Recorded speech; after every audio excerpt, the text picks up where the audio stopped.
All right, welcome back, Vagabonds. Looks like got you all on here. Got the video going. Looks like everything's working all right.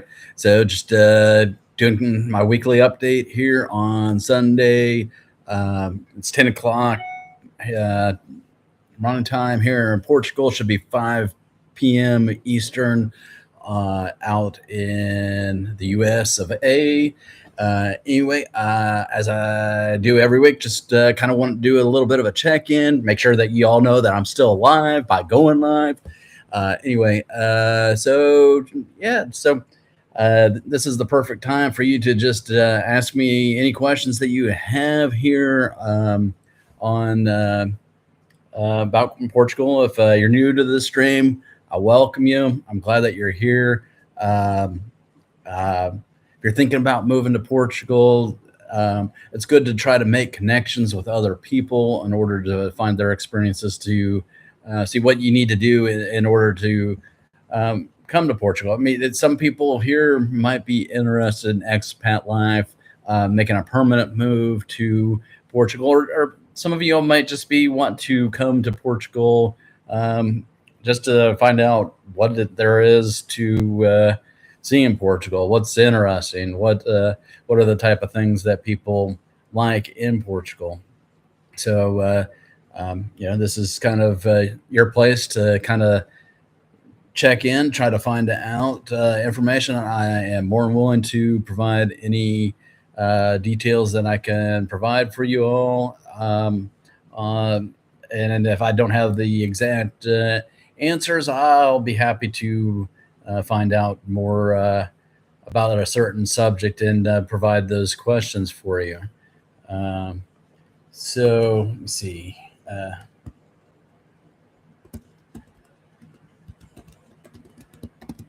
Just going to put a little message out here for you all.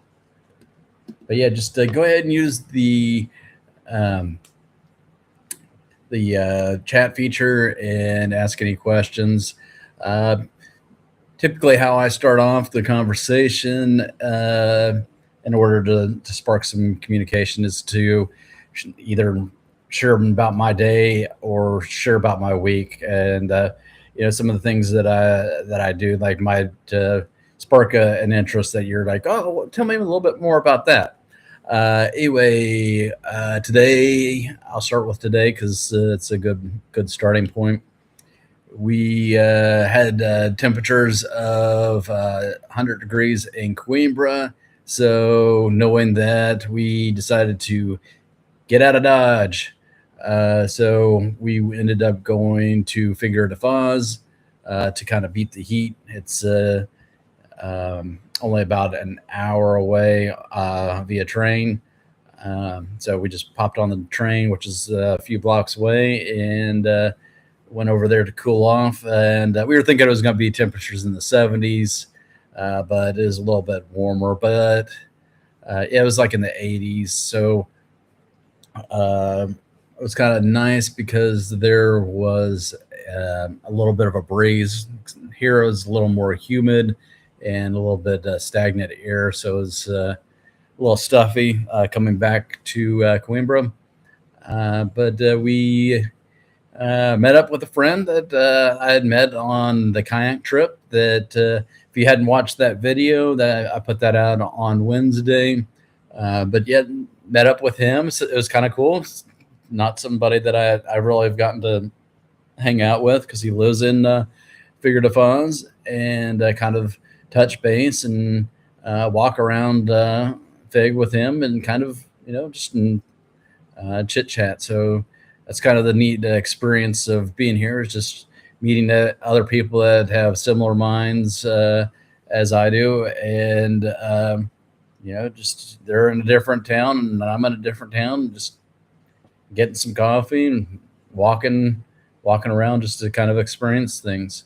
And in the process of walking around, ended up running into a couple other friends. One of them became a friend. So, but the other person that I've known since on my first scouting trip. So it's kind of neat to run into them, and a friend introduced a new friend to me.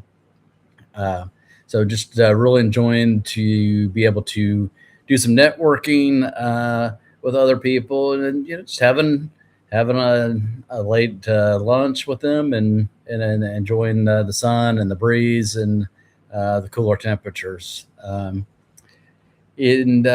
what else did I do throughout the week? I did do a little bit of a short, I think, on it, or maybe it was just I posted a picture about going through the graduation ceremony for the Portuguese language class. I'll be putting more of that together now that that's kind of concluded.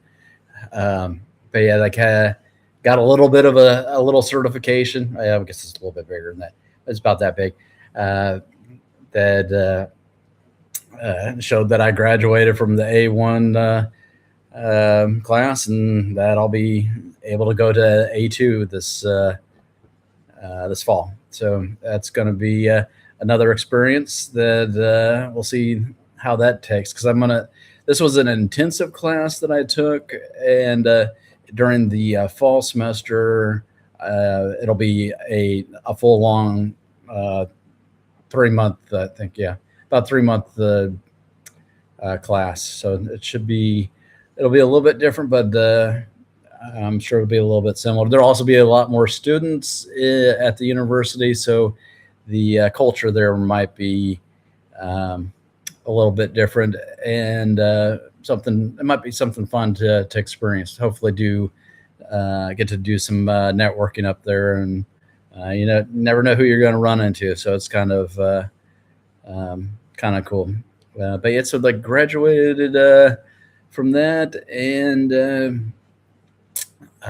or officially graduated, I guess, from that class.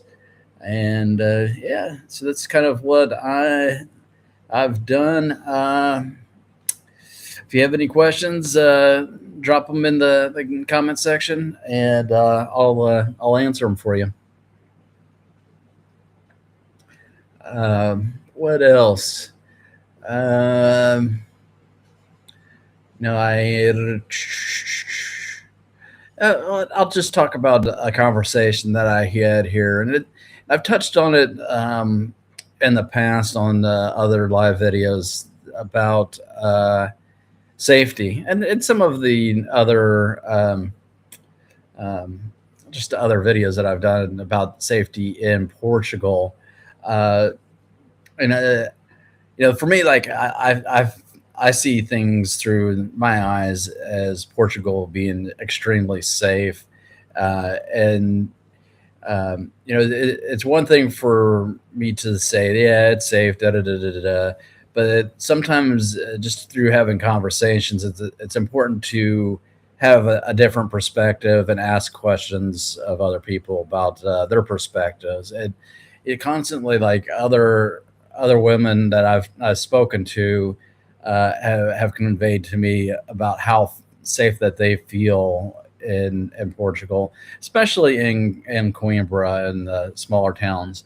That no matter where they are, what time of day, they feel safe walking around by themselves. They don't feel like the person's in danger in any type of way, and not having catcall. But had a conversation with a person of color that is an older woman, and she was talking about how I asked her, I sparked the conversation, and I asked her something of the sort of, how, as a person of color, does it feel to be here in Portugal versus the United States?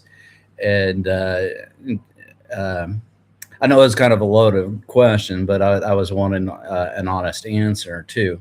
And she was explaining to me that when she goes into the store, she doesn't have people follow her around. The eyes aren't always, just continuously staring at her and what she's doing, and that she's not requested to put her bag at the counter, that she can just carry her her bag through the store and not to have to worry about things because she's not doing anything wrong.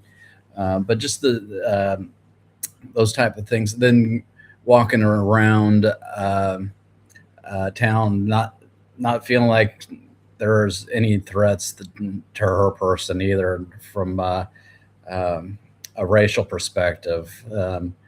That not really, just really feeling safe is basically what it boils down to. So it was kind of refreshing that I see that here, but it's one thing to see that or perceive that. From my mind, is completely different to ask somebody from their personal perspective to get that. And I have friends that are people of color that I've told this to, that I think that you won't be experiencing some of those things that you experience in the U.S. here.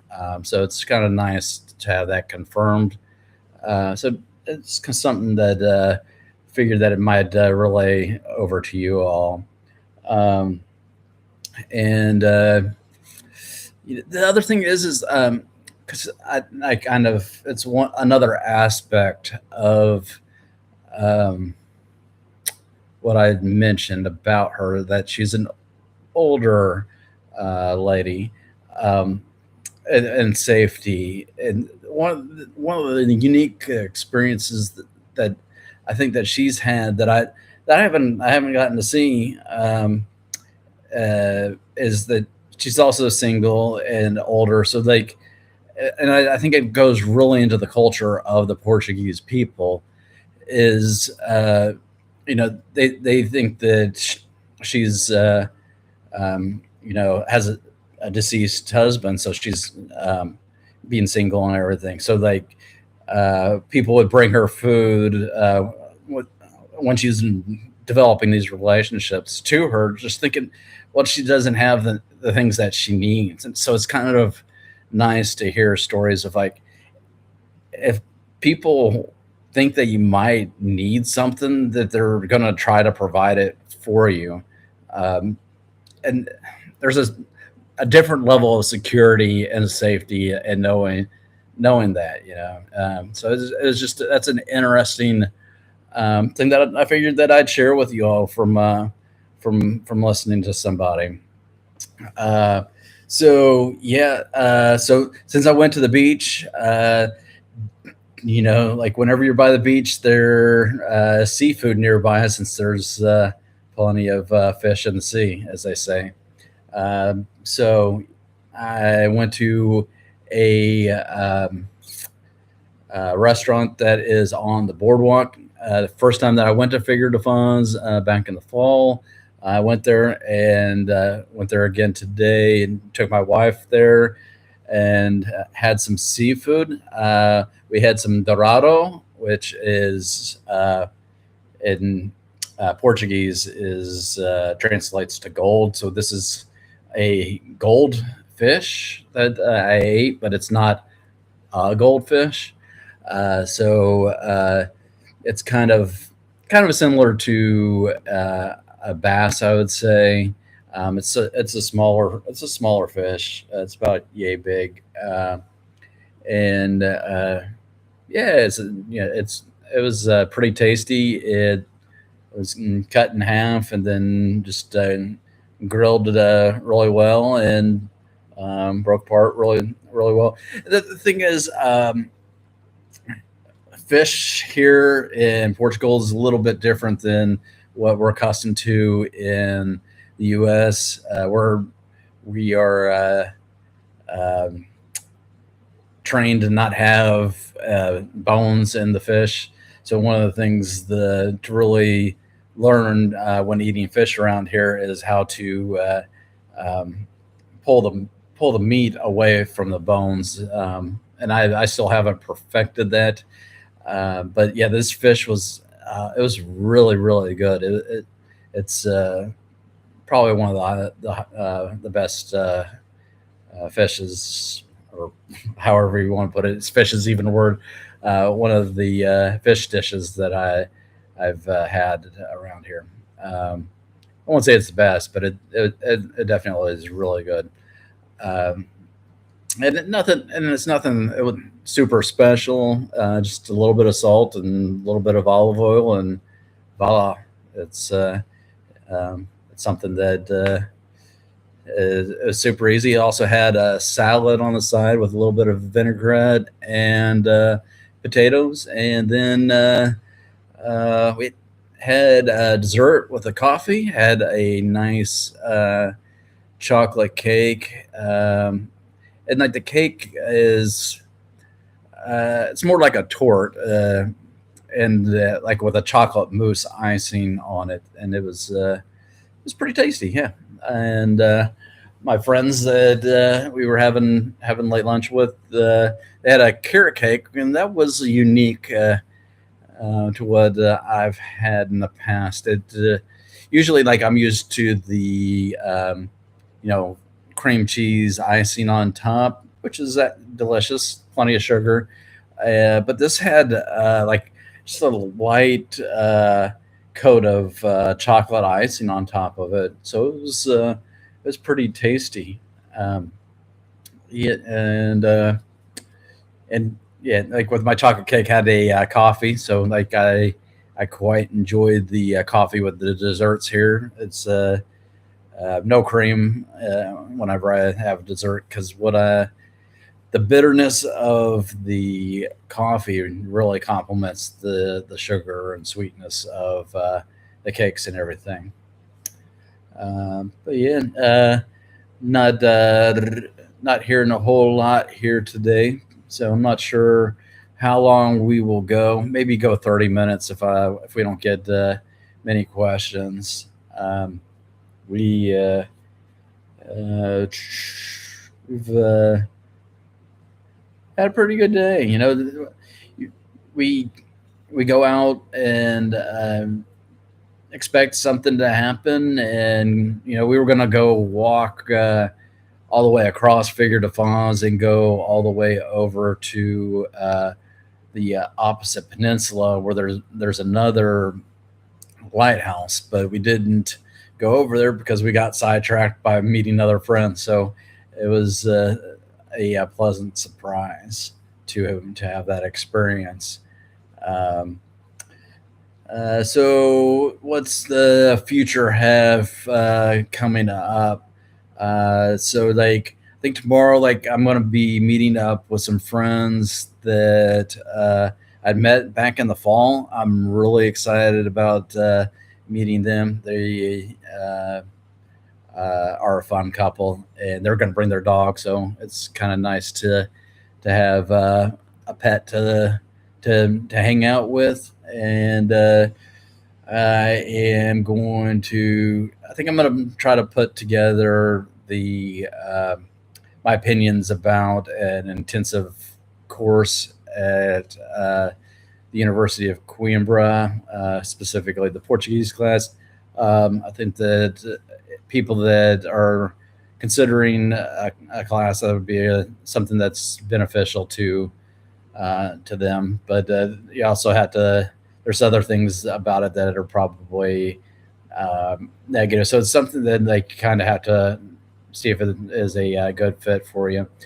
But yeah, then I've been putting together some more blog content. I just put out a article about the different Portuguese kings, kind of like outlining all the different dynasties in Portugal, um, and kind of outlining all that. So uh, I think that it's important to understand the history here, because there's structures here that are like 500 plus years old. So knowing why they were put there and who built them and things like that are nice little pieces of um, history on uh, on Portugal. So like I will.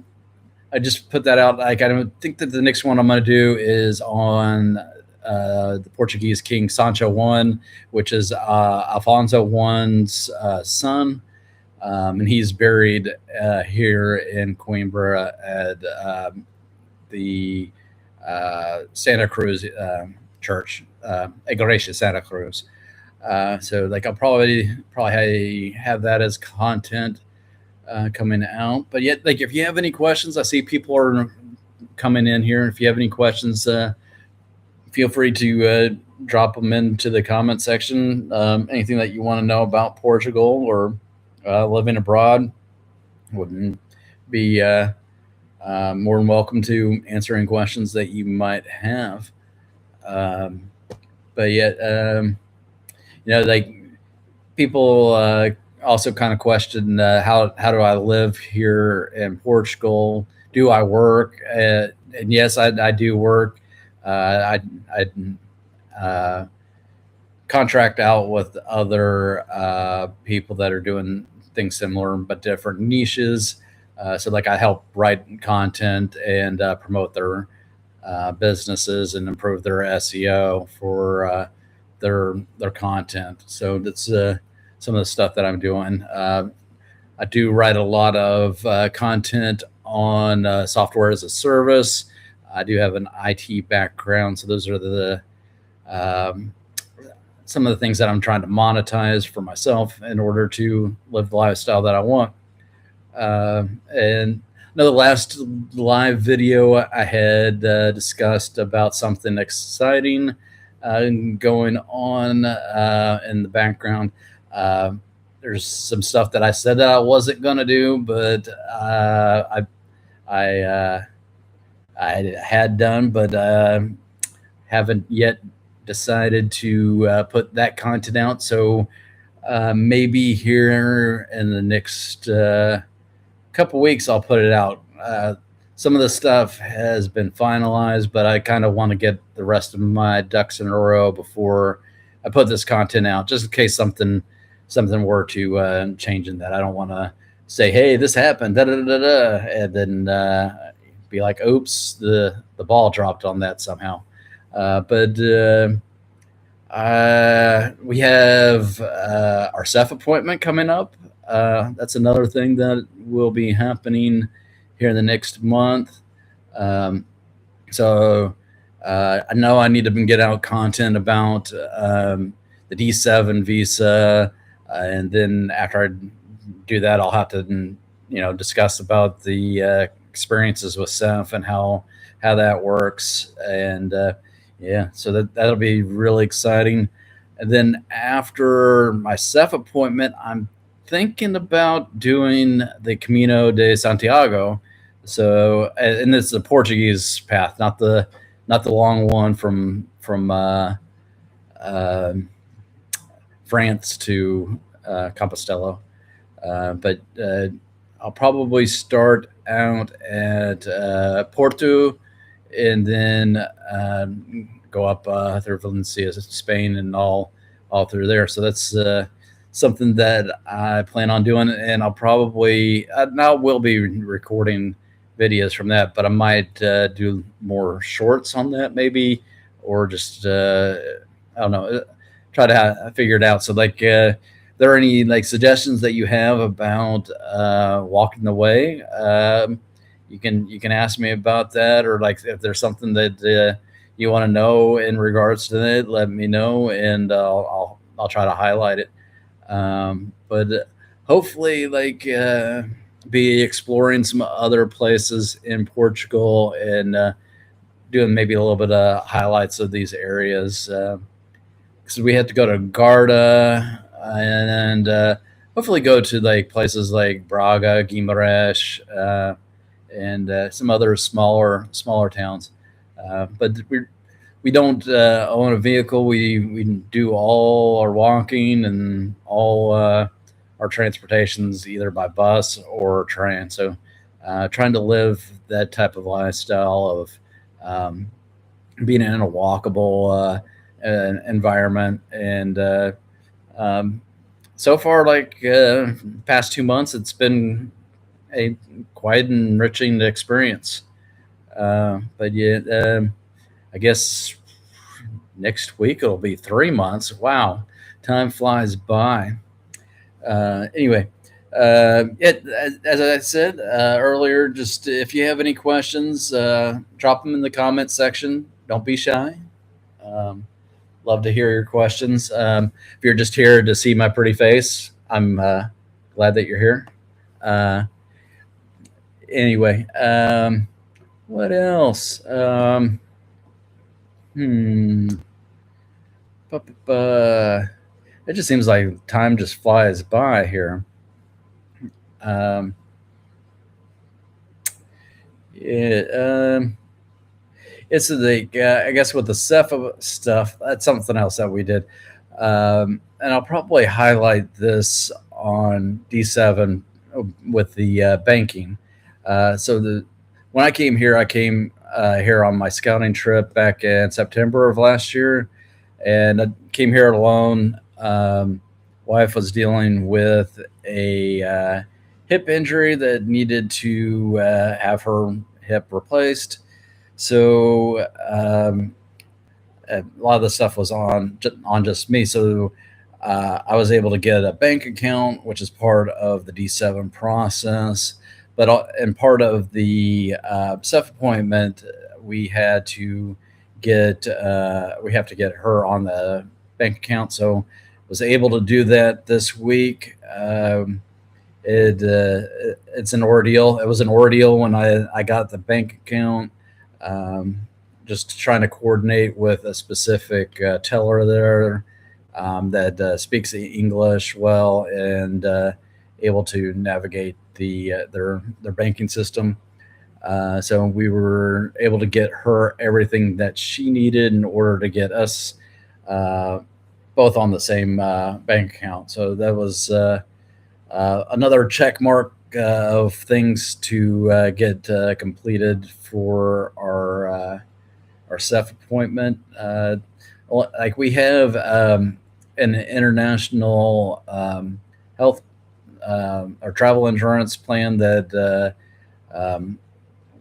deals with like repatriation back to the U.S. if one of us was to become severely ill and need to go back.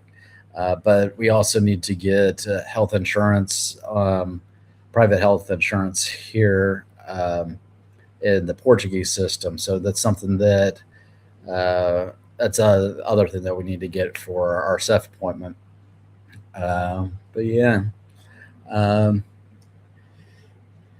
all right. Well, we are coming up on 30 minutes, and sounds like most of you all are kind of quiet. So I hope that you all are enjoying your Sunday. I don't want to keep you here and bore you if you don't have any questions.